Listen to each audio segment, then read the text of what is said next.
right, so Pam, we have quorum? Yes, we do. All right, I am going to call to order at 8:30 a.m. on Tuesday, August 18th, the Kent County Finance and Fiscal Resources Committee meeting. Wayman, would you please read the notice regarding electronic participation? Sure. Pursuant to Governor Whitmer's Executive Order 2020-154, the Finance and Fiscal Resources Committee of the Kent County Board of Commissioners, in order to protect the public health, will conduct this meeting via electronic communications today. Any member of the public wishing to listen to the proceedings or provide public comment may do so by following the internet connection or phone numbers and passcodes as listed on the agenda. Anyone disrupting the meeting by using offensive language or any offensive actions will be muted from the meeting. Thank you, Wayman. And with that, I'm going to go ahead and open public comment, which is number 1 on our agenda. Is there any public comment? I don't see any messages in the inbox, and I don't see any hands raised. We'll still give it some time. Okay. And just a reminder, if you're not speaking, to please mute your phones. So mute your phones, please, if you are not speaking. You can mute them yourself, can't you?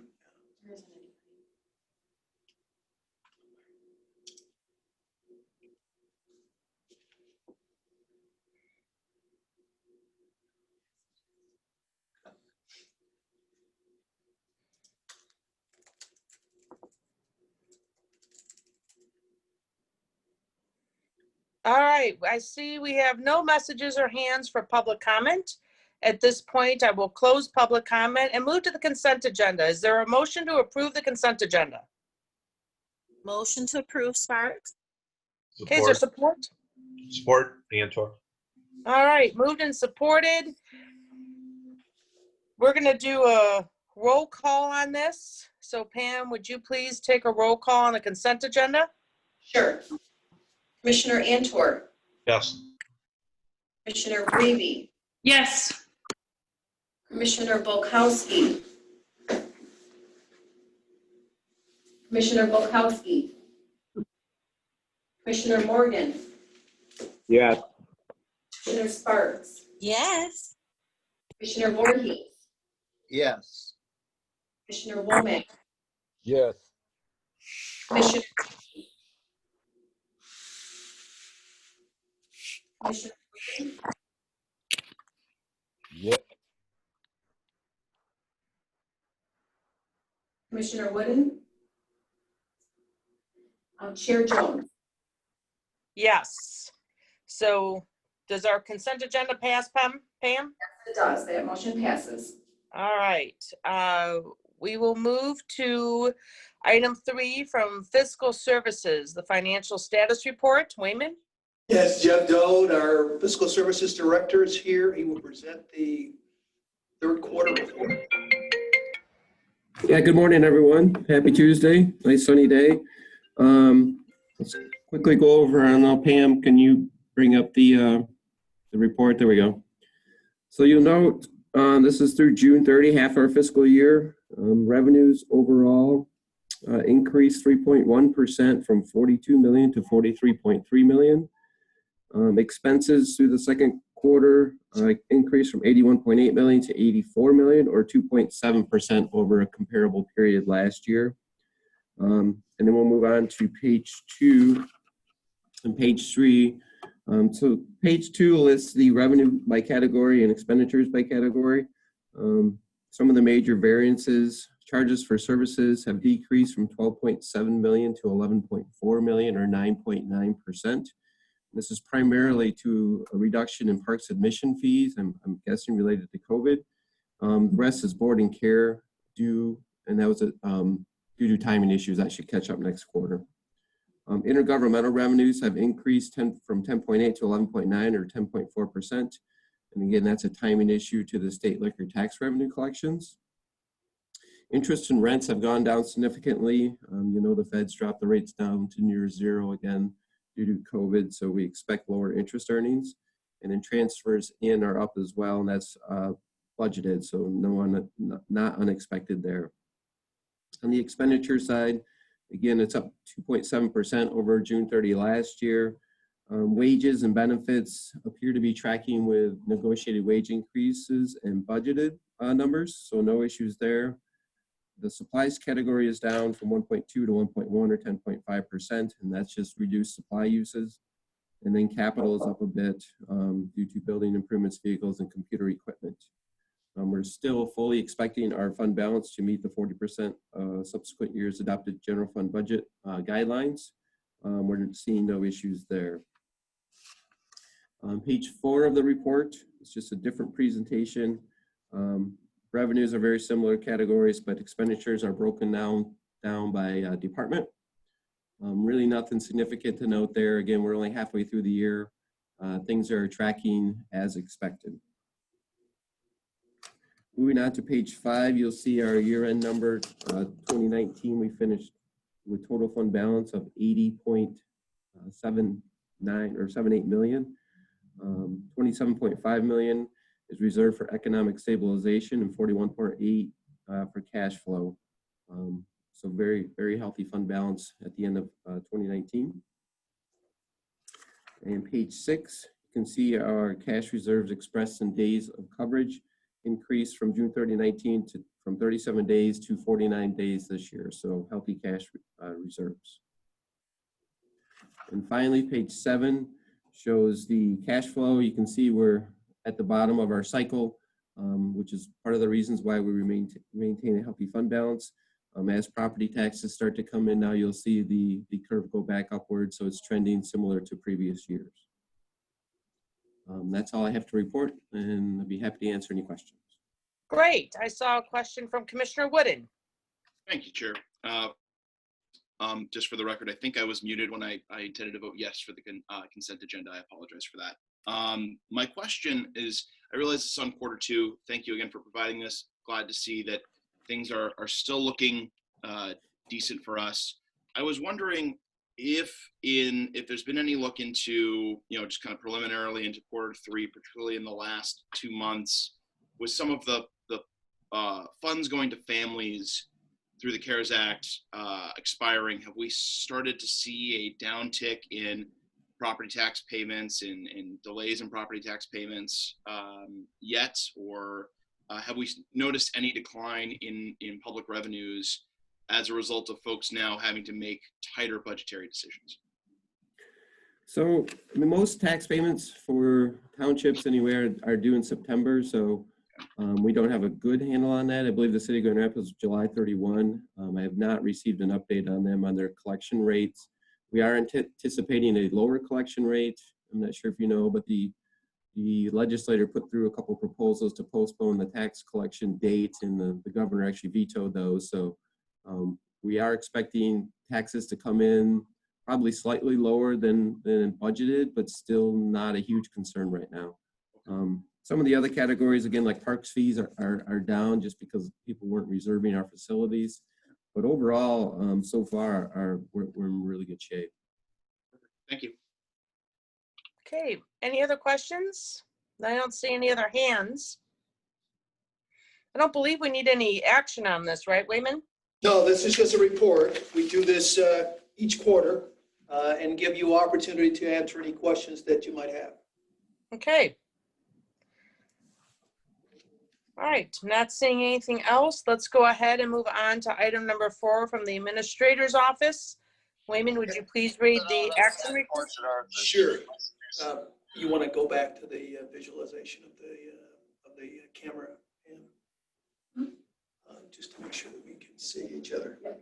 This is a request to the Board of Commissioners to authorize the purchase of development rights on approximately 168 acres of property in Sparta Township, as recommended by the Agricultural Preservation Board, and to accept and appropriate all funds awarded by the United States Department of Agricultural Natural Resources Conservation Services in the amount of $335,400 and any matching funds from landowners, foundations, or the state, and authorize the county administrator, controller, or designate to execute the conservation easement and any associated documents. Kent County applied to the USDA NRCS for funds for purchasing conservation easements through the Agriculture Conservation Easement Program. And we have been informed of a grant award in the amount of $335,430. The Board of Commissioners approved the purchase of development rights ordinance on November 26, 2002. In February 2020, the Board of Commissioners approved selection criteria for the purchase of development rights by the county and authorized the Agricultural Preservation Board to accept applications from landowners to participate in the program. The Agricultural Preservation Board is recommending the purchase of a conservation easement on the Kruthof Farm in Sparta Township to preserve approximately 168 acres owned by Timothy and Christine Kruthof at 3980 18 Mile Road in Kent City, Michigan, at a cost not to exceed $670,600 based on the property's compliance with county criteria and availability of matching funds.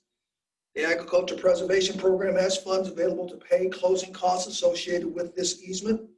After the landowner's donation, the remaining 30% funding gap of $201,000 will be pursued through the landowner's foundations and the state. If the donated funds are not secured within the length of the grant agreement, the funding will be returned to the USDA.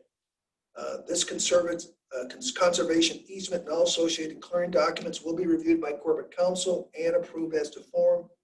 Corporate Counsel review and approve closing documents before the date of closing. This action item is not related to COVID-19. Thank you, Wayman. Is there a motion to approve? Motion to approve, Womack. Support by Wooden. All right, moved and supported. We will now take questions, comments, and discussion.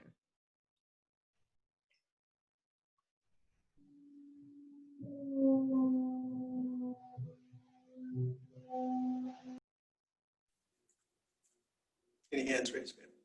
No hands raised. All right, let's go ahead and take a roll call vote. Pam? Commissioner Antor, Yes.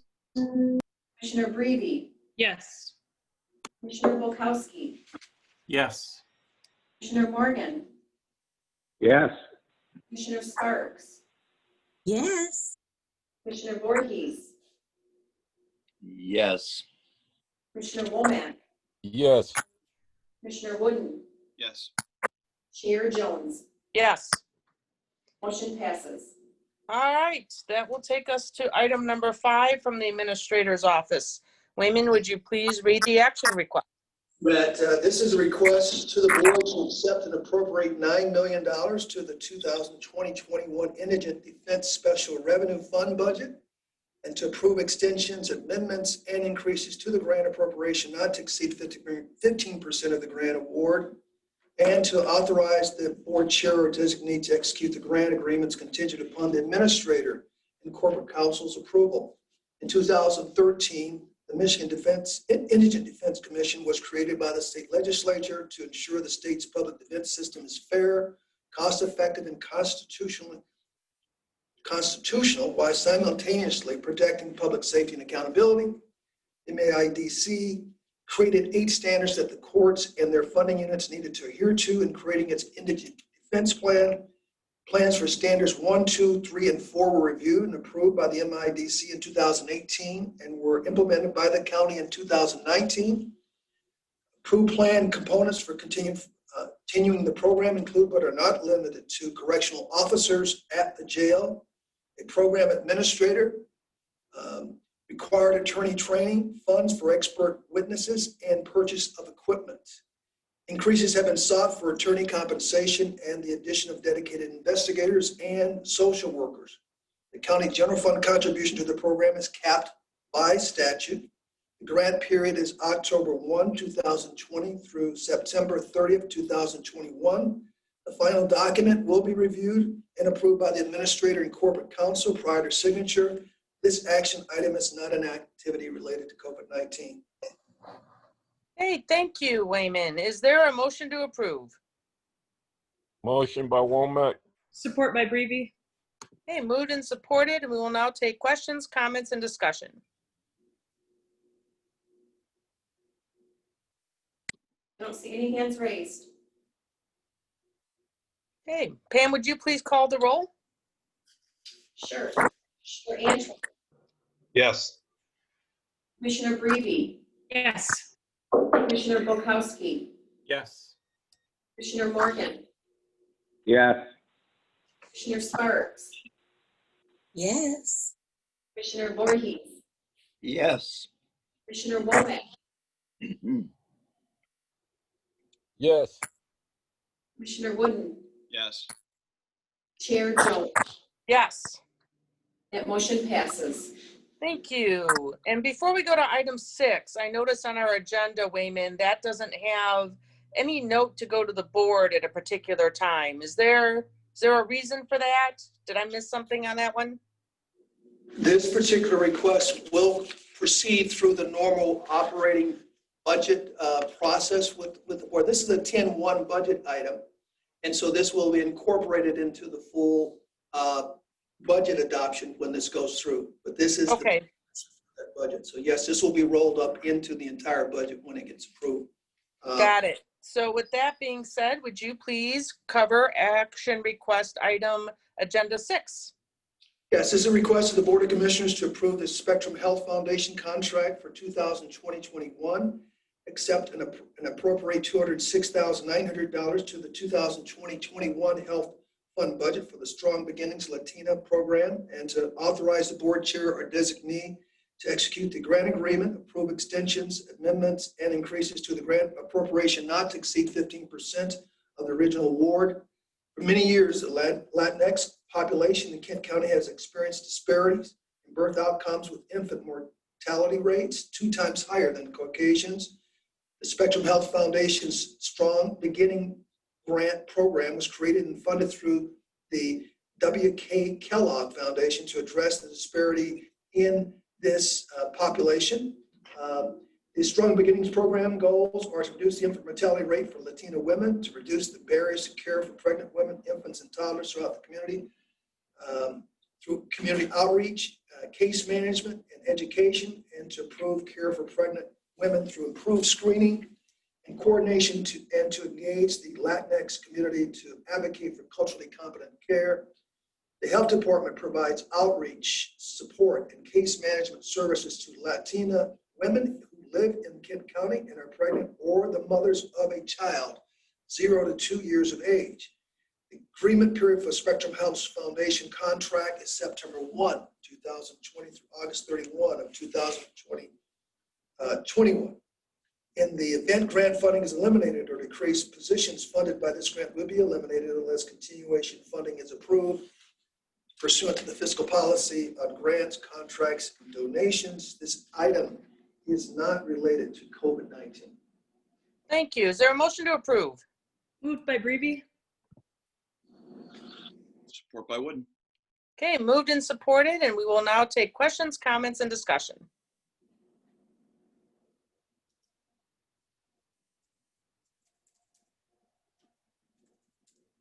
All right, Pam, would you please call the roll? Looks like Commissioner Bukowski has a question. Okay, Commissioner Bukowski.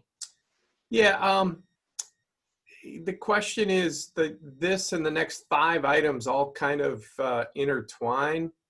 And this is another one of those examples of, I don't know if it would take somebody who really knows this stuff much more than 5 minutes to kind of sketch out how it all weaves together, especially with the early childhood millage. What makes this different? Why do we continue to do this? All that stuff. And then of course, some allusion to the outcomes, because I know this program continues to get good outcomes, but it would it'd be nice to see it at the same time we approve the funding for it. So I don't know if it would be asking Adam to give us a high-level overview of almost all 6 of these together, or as opposed to one at a time, or is that out of order, Chair? Wayman, do we have Adam? I think Adam is on the line, and he can give a summation of all, and of course, we will need to take each item forward. Correct. Well, I understand that part of it. It just, but they're all He or Teresa, I think Teresa's on vacation this week, but I know she's very tight to these programs as well. But Adam, are you there? Yes, Wayman, I am on the line, the call. And I do have a guest with me over my shoulder. You'll see Samuel London, who is a scout in Troop 114, who is attending this public meeting today as part of a merit badge. So he's my guest today. What we have with these 6 action items, the first, the second, the 5th, and the 6th, not sure why they're in that order, but those 4 are all related to the Strong Beginnings program. And this is a program that began about 17 years ago, approximately, that is focused on reducing the disparity in infant mortality and birth outcomes in our community, especially the disparity between children of color and Caucasian babies. And at the time that the program started, that disparity was enormous. For every 1,000 African-American babies born in Kent County, 20 of them did not see their first birthday. The rate for Caucasian babies was about 4 or 5. And for Latinx babies, it was about 13 for every 1,000 births. Strong Beginnings is one of a number of programs which was created at that time in order to provide additional support for at-risk mothers, mothers of color in particular, in order to help them with coaching and access to resources and information in order to bring them to a healthier birth outcome and to get that young family start off as best as possible. Trying to make Kent County as welcoming a place for babies and young mothers as possible. And I think the program overall has been part of the tremendous success that we've seen over the past 17 years or so, where we've now cut those numbers in half. So the number of African American babies now not seeing their first birthday is about 9. The number of Latinx babies is about 6. So those numbers are all trending downward, and that's a wonderful thing for our community. What you're seeing with these different Strong Beginnings funding sources, however, is a great thing. It started off with funding from Spectrum. Because of the successes that the program has seen, we've seen it expand from just African American moms and babies to Latinx, and now to refugee mothers as well. And so the funding sources have expanded because other organizations like HRSA, the Kellogg Foundation, and our early childhood millage have all recognized the value and the outcomes that this program is delivering and are now investing in order to expand that program. And that's what you're seeing with our action items 6, 7, 10, and 11. The other 2 action items that we have this morning are related to our mandated public health programs. And those are vaccinations and epidemiology and food safety and drinking water quality and hearing and vision. Those 8 programs that are mandated that we provide at the local health department level. For the longest time, we have been underfunded by the state for those mandated programs. We're supposed to have a 50-50 cost share with the state. That's been about 33% on the state side, and the remainder has fallen to the county for the past probably 10 years or so. We have made this case continually that 50-50 cost share needs to happen. We've had some traction in the past few years, and thanks to all of you who have been advocates for the state meeting their cost share responsibility. And what the items related to the Community Stabilization Fund and the Essential Local Public Health Service Fund represent is the state of Michigan making a greater contribution to those essential local public health services. They're still not to 50%. I think now they're about 42, 43, 44% in that range. But this is a pretty substantial increase in contribution from their end. The positions that we're asking for in those 2 requests are all in those mandated program area responsibilities. And they were based on a lot of work by my team at the health department looking at where within those programs we were coming up short or not doing as much as we would like to, as quickly or as well as we'd like to for the community. And that's how we decided to ask for those particular positions in those two action items. Any questions? On agenda item 6. Any questions for agenda item 6? Yeah, this is Tom Antor. I have a question. Go ahead, Tom. Adam, I was wondering, do we have a running total of how much the state has been short all these years? Do we keep track of that? So maybe, is that something we leverage later, or is that just money that's we'll never see in the future? So I don't have that total in front of me, but we could easily figure out how much over the past decade, for instance, that we've been short on that contribution. How does that work from a legal standpoint? I mean, they're obligated, I think, under what obligation, I guess, do they have to meet that 50%? Is that just a goal, or is that an obligation? It's that might need to defer this to legal or to fiscal. It is language within the public health code that it's a requirement of those programs. The state provide that 50% cost share. I'm not sure what consequence or what recourse we have when they fail to do that. And this is not a Kent specific issue. This is affecting every county across the state. And I know it's been a priority for MAC and for other organizations in order to make this right. Okay, thank you, Adam. Diane, if we could just make a note of, or Chair Jones, if we could make a note of that, I'd like to follow up with legal on that to see if there's any recourse at all. Good morning, Commissioner. This is Linda. I'll be happy to follow up with you on that. There are a lot of statutes that require various funding levels by the state, and it's quite a cumbersome and tricky and expensive process to try and enforce those obligations. But I'll be happy to follow up with you. Thank you very much, Linda.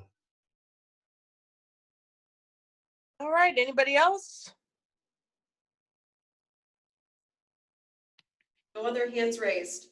All right, Pam, would you please take a roll call for agenda item 6? Sure. Commissioner Antor, Yes. Commissioner Breve, Yes. Commissioner Volkowski, Yes. Commissioner Morgan, Yes. Commissioner Sparks, Yes. Commissioner Voorhees, Yes. Commissioner Womack. Commissioner Womack, Yes. Commissioner Wooden, Yes. Chair Jones. Yes. And that motion passes. Thank you. That brings us to agenda item number 7. Wayman, would you please cover the action request? Yes, this is a request for the board to approve the Spectrum Health Hospitals contract for 2020 through 2021 and accept an appropriation of $322,000 to the 2020-21 Health Fund budget for the Strong Beginnings Paid for Success program, and authorize the board chair or designee to execute the grant agreements, approve extensions, amendments, and increases to the grant appropriation not to exceed 15% of the original award. The Strong Beginnings program is a home visiting program that uses community health workers to work alongside nurses and social workers in the maternal and infant health program to provide services that do not require the skill or expertise of a nurse or social worker. The Strong Beginnings program goals are to improve the birth outcomes and to decrease the rate of infant mortality, to reduce barriers to care for pregnant women, infants, and toddlers. And I think you've heard the testimony through Adam London earlier about the other outcomes that this program was expected to improve. The health department provides outreach and support and case management services to high-risk women who live in the Kent County area and are pregnant, or the mother of children under the age of 0 to 2 years of age. The agreement period for Spectrum Health Hospitals contract is September 1, 2020, 20 through August 31st, 2021. In the event grant funding is eliminated or decreased, the positions funded through this grant will be eliminated unless continuation funding is approved pursuant to the fiscal policy on grants, contracts, and donations. This is not an item related to COVID-19. Thank you, Wayman. Is there a motion to approve? Moved by Breve. there support? Support. Voorhees, support. All right, we will now take questions, comments, and discussion.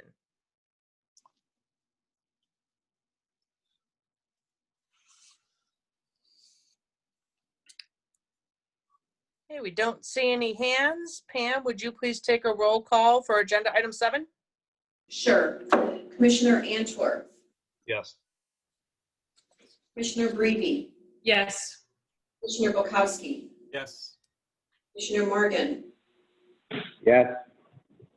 Commissioner Sparks, Yes. Commissioner Voorhees, Yes. Commissioner Womack, Yes. Commissioner Wooden, Yes. Chair Jones. Yes. That motion passes. Thank you. That will bring us to agenda item number 8. Wayman, would you please cover the action request? Yes, this is a request to the board to appropriate $215,000 from the Michigan Department of Health and Human Services to the 2019-20 Health Fund budget.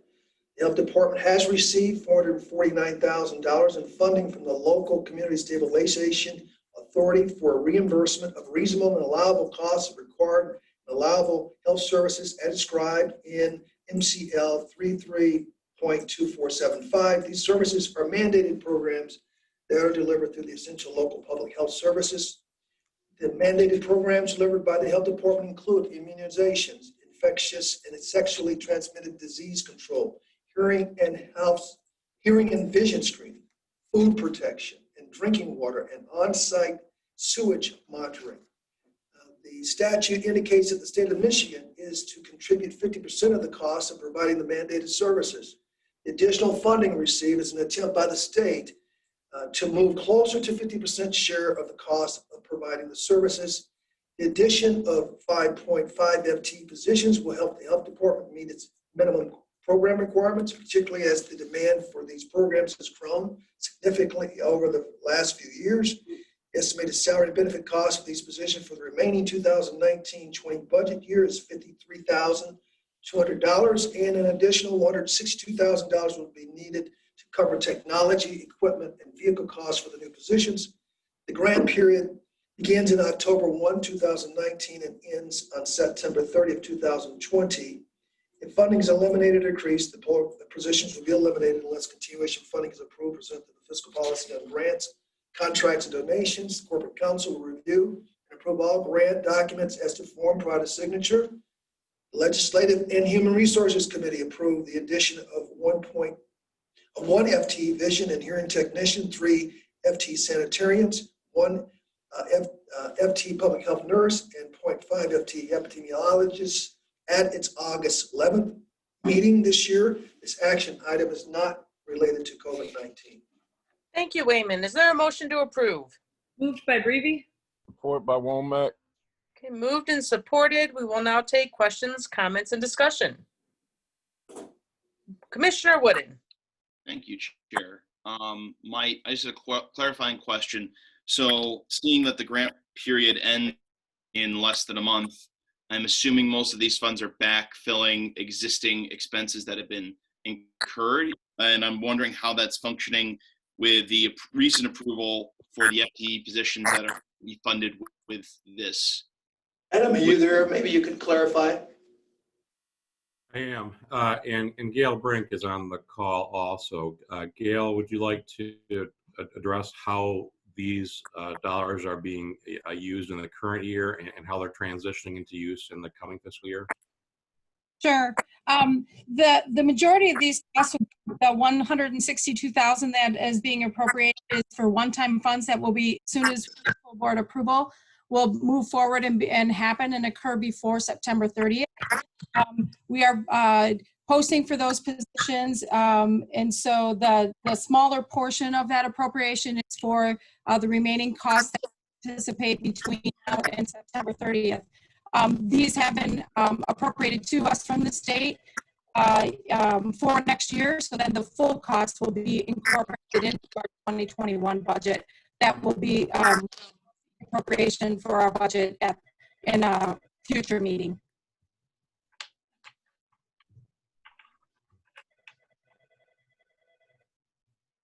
Did that answer your question, Commissioner Woods?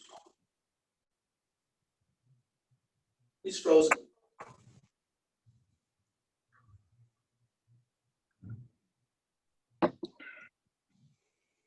Did we lose Commissioner Wooden? Chris again, now he's back. Rose again.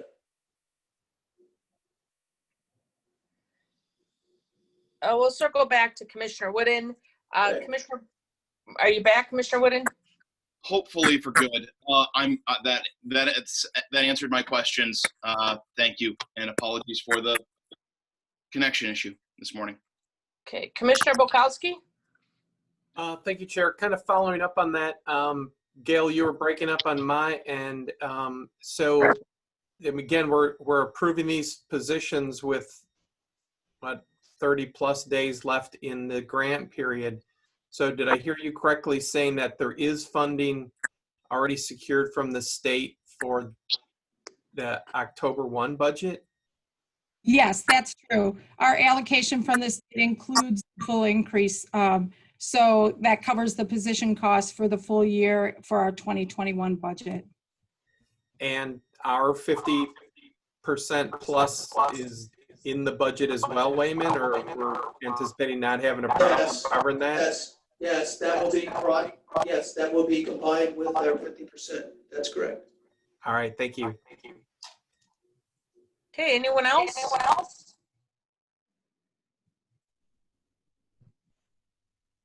All right, we don't have any hands. Natasha's going to call the roll. Pam had to step out.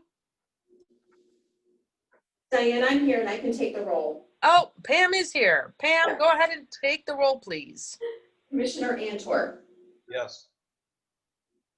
Commissioner Breve, Yes. Commissioner Bukowski, Yes. Commissioner Morgan, Yes. Commissioner Sparks, Yes. Commissioner Voorhees, Yes. Commissioner Womack, Yes. Commissioner Wooden, Yes. Chair Jones. Yes. And motion passes. That will bring us to item 9. Wayman, would you please cover the action request item for Sure. agenda item 9? Yeah. This is a request to the board to appropriate $88,500 from the Michigan Department of Health for the 2019-20 health budget. The Health Department has received $429,800 in funding from the Michigan Department of Health and Human Services as a result of a revised distribution formula for allocations of essential local public health services funding to the local health departments. Essential local public health services funding is provided by the Michigan Department of Health and Human Services through the Health Department's comprehensive planning, budgeting, and contracting agreement to contribute to the cost of providing mandated programs, immunizations, infectious and sexually transmitted disease control, hearing and vision screening, food protection and drinking water, and on-site sewage monitoring. The addition of 4 FTE positions will help the Health Department meet its minimal program requirements, particularly as the demand for these programs has grown significantly over the past few years. Estimated salary and benefit costs for these positions for the remaining 2019-20 budget year is $49,900. An additional $38,000 will be spent to reconfigure the office space to support these new positions. The grant period is October 1, 2019 to September 30th, 2020. If funding is eliminated or decreased, the position will be eliminated unless continuation funding is approved pursuant to our policy on grants, contracts, and donations. Corporate Counsel will review and approve all grant documents as to form prior to signature. The Legislative and Human Resources Committee approved the additions of the positions that are listed at its meeting on August 11, 2020. The action is not an activity related to COVID-19. Thank you, Wayman. Is there a motion to approve? Moved Board. by Breve. Moved by Breve, supported by Voorhees. Voorhees. Questions, comments, and discussion on agenda item number 9?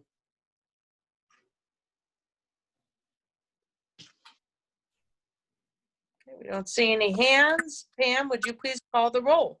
Sure. Commissioner Antor, Yes. Commissioner Breve, Yes. Commissioner Bukowski, Yes. Commissioner Morgan, Yes. Commissioner Sparks, Yes. Commissioner Voorhees, Yes. Commissioner Womack, Yes. Commissioner Wooden, Yes. Chair Jones. Yes. That motion passes. Thank you. That will bring us to item number 10. Wayman, would you please cover the action request item? You bet. This is a request to the board to appropriate $200,400 from Spectrum Health Systems to the 2020-21 Health Fund budget.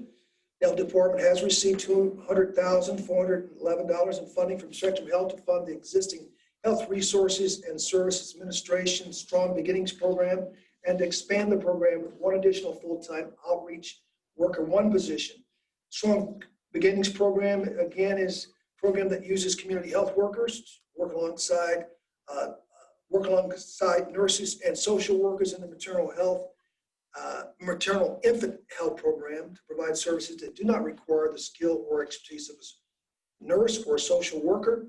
Strong Beginning program's goals, again, are to improve birth outcomes, decrease the rate of infant mortality, and to reduce the barriers to care for pregnant women, infants, and toddlers through community outreach, case management, education, and to improve care for pregnant women through improved screening, coordination, and to engage the community to advocate for culturally competent care. The estimated salary and benefit cost of the new outreach worker one position and the existing outreach worker one and supervisor position is $462,000, and an additional $38,300 will be used to cover supplies, travel, and indirect costs. Funding is this grant period is from April 1, 2020 to March 31, 2021. If funding is eliminated or decreased, the positions will be eliminated unless continuation funding is approved. According to our fiscal policy on grants, contracts, and donations, Corporate Counsel will review and approve all grants documents as to form prior to signature. The Legislative and Human Resources Committee approved the addition of the Outreach Worker one position and its August 11th, 2020 meeting. This action is not an activity related to COVID-19. Thank you, Wayman. Is there a motion to approve? So moved. Support by Sparks. Who is our first in for approving? Could have been Bulkowski. All right, we'll go with Commissioner Bukowski. And support by Sparks. Questions, comments, and discussion?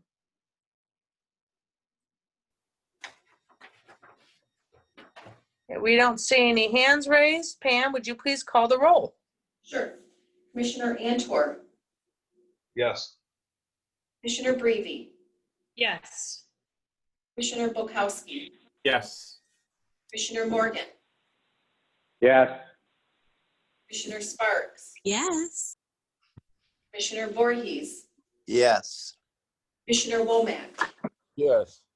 Commissioner Wooden, Yes. Chair Jones. Yes. That motion passes. Thank you. And we'll go to item 11.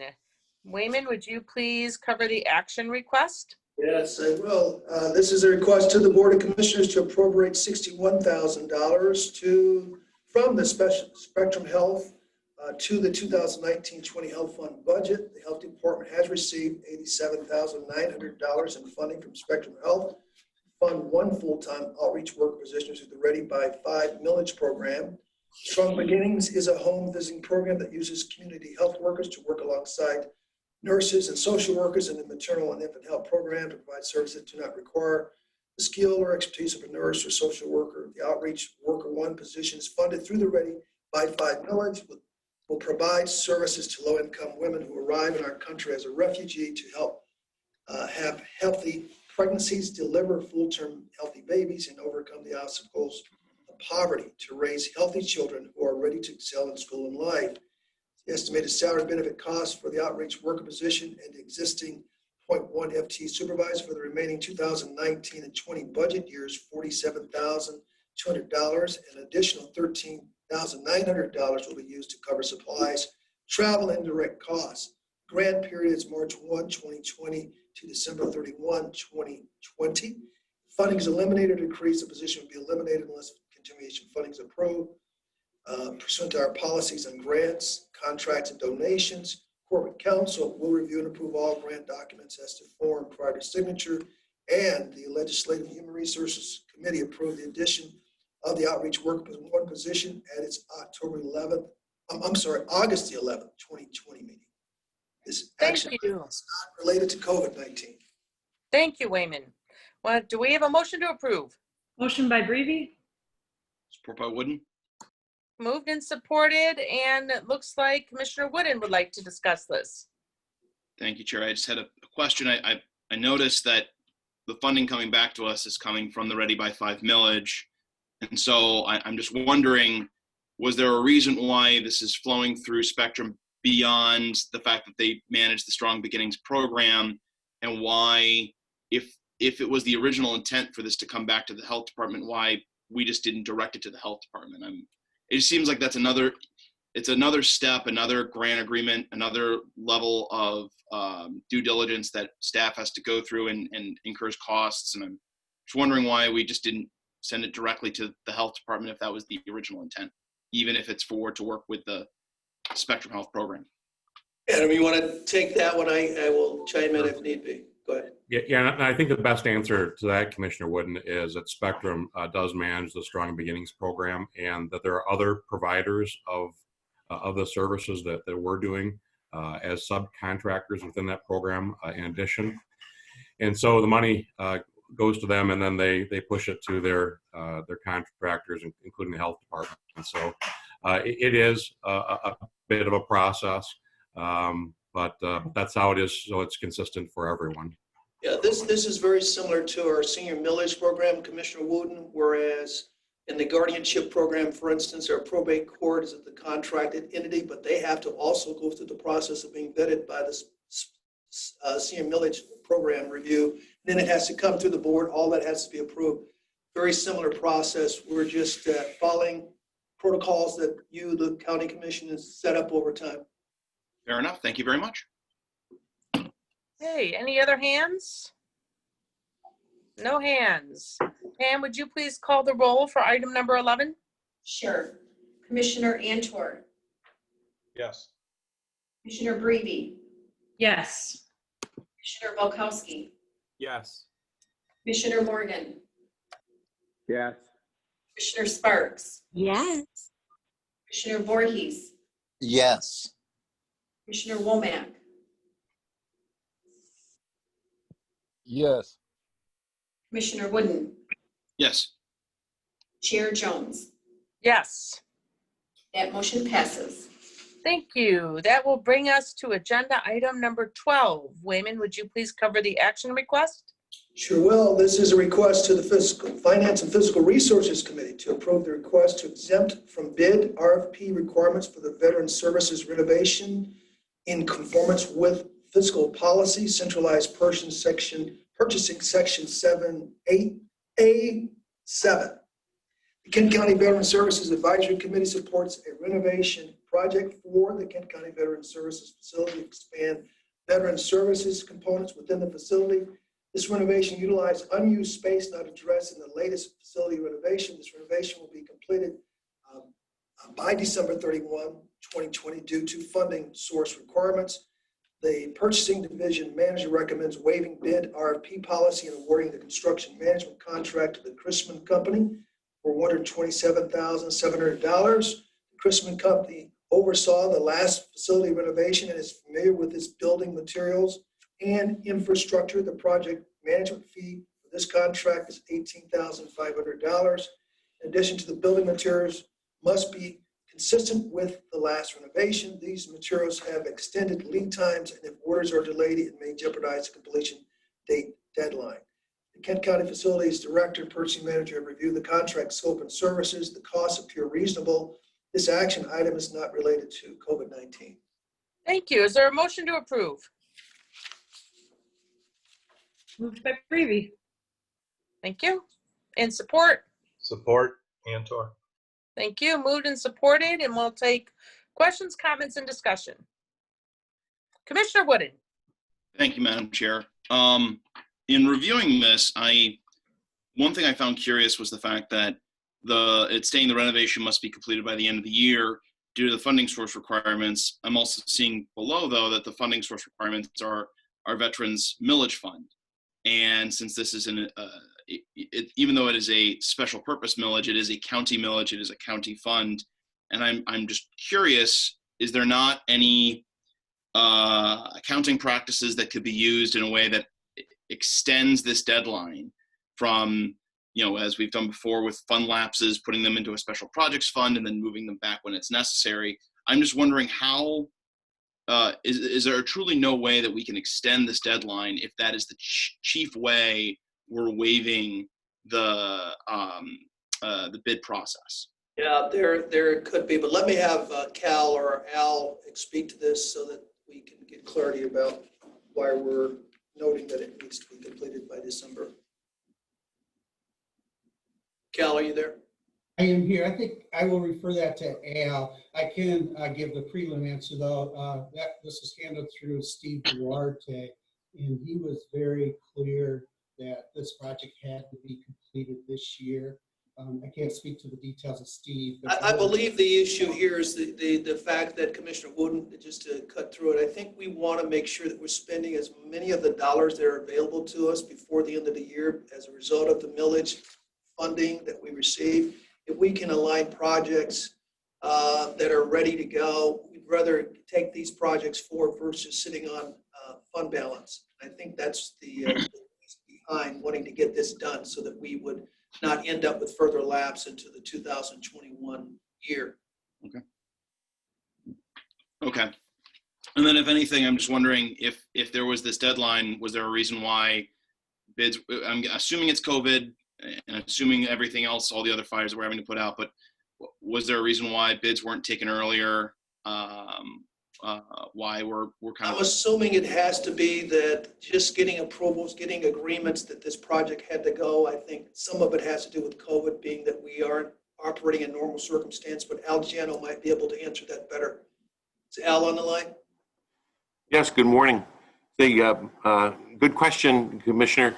There's I think the biggest thing is this is not that large of a project, and we really lose a lot of economies of scale when a project is this small. But bringing in the contractors that originally did it, all the same subcontractors, and in your packet they're kind of small potatoes, glass, drywall, flooring, electrical work, dumpsters, and such. It's a bunch of small ones. Yeah. And to have new contractors come in and do that in an occupied facility, I think is unquestionably going to raise the cost. It's going to take a lot more staff time, which it gets more complicated during these COVID times. And of course, Veteran Services is anxious to have the programming area available to them so they can provide services to veterans as soon as possible. But again, a lot of it is the economies of scale on a project this small. We're hiring Chrisman to do it. They're a little over their cost. They're not making much on this by the time they hold all these contracts and ram around all this work to be done during that time. That's one of the biggest ones. Fair enough. And I can completely understand working with the same team that worked on a project previously, seeing both financial value to the quality of the project and cost savings from there. My last question was related to the breakdown in the last sheet. I see the management fee for the $18,503, but I also see a 5% fee of $6,388. Is that an additional fee that Chrisman is charging? That's $6,388. That's what you're speaking of? Yeah, I'm just wondering, is that an additional fee that they are charging on this project? Al, can you speak to that, or Cal? I think that fee might have been the A&E services for it. Sorry. Oh, okay. Okay. That's about that, right? Fair enough. That answers all my questions. Thank you very much. Hey, Commissioner Antor? Thank you, Chair. No, I totally understand Al's explanation as to why we didn't go out to bid. Do we have something in the language of our bidding process that allows us to do that? Well, I defer that to Cal, but that's kind of what we're doing here. Yep. Yeah, that is correct. If we don't do a bid on this project, we do need to ask the Finance and Physical Resources Committee to accept the policy, and that's exactly what we're doing today. Okay. I got you then. Thank you. Any other questions? Any other hands? No others? Pam, would you please call the roll? Sure. Commissioner Antwerp, Yes. Commissioner Breve, Yes. Commissioner Volkowski, Yes. Commissioner Morgan, Yes. Commissioner Sparks, Yes. Commissioner Voorhees, Yes. Commissioner Womack, Commissioner Womack, Commissioner Wooden, Yes. Yes. Sorry. Chair Jones. Yes. That motion passes. Okay, can we please now go to miscellaneous? What Commissioner miscellaneous do we have? Commissioner Wooden. Thank you, Chair. I just wanted to commend the younger Mr. London on attending this meeting for to receive his Citizenship in the Community Merit Badge. I remember when I had to do that, and thankfully did not have to do it during a pandemic, so it wasn't a Zoom meeting. So thanks for fulfilling your requirement in these weird times, and let me know when your Eagle project happens down the road. I'd be happy to lend a shovel or a hammer, whatever it is. Thanks. Okay, and you, Commissioner Womack. Yes, if I could add my yes to the last vote. I had a hard time unmuting. And just happy to be here with the rest of my colleagues. Can't wait to see everybody in person again. Okay, anyone else for Commissioner miscellaneous? Hey, no other hands. We are adjourned until Tuesday, September 1st, 2020 at 8:30 a.m. Thank you. See y'all.